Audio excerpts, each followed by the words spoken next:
আজকে পিঠা কিনতে গিয়ে গান ধরলো হচ্ছে তো। কেন? দাঁড়ান বলছি। এই শীতের রাতেই ইচ্ছে হলো পিঠা খেতে যাওয়ার, তাই চলে এলাম মামা ভাগ্নে পিঠা খেতে। আমরা কিছু পিঠা অর্ডার করলাম যেগুলো বাসায় নিয়ে যাব। আমাদের পিঠা নেওয়ার জন্য ওয়েট করছি, আর তখন অচ্যুতা তার দারাজ গলায় গান ধরলো। বলেন কি? রেখে দে গান আগুন নামায় আর কলেজে দে গান।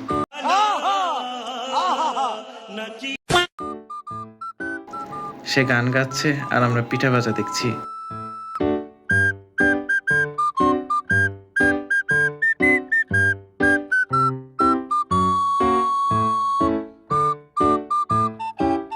আর এই গান শুনে খালা আমাদের একটা পিঠা বেশি দিল।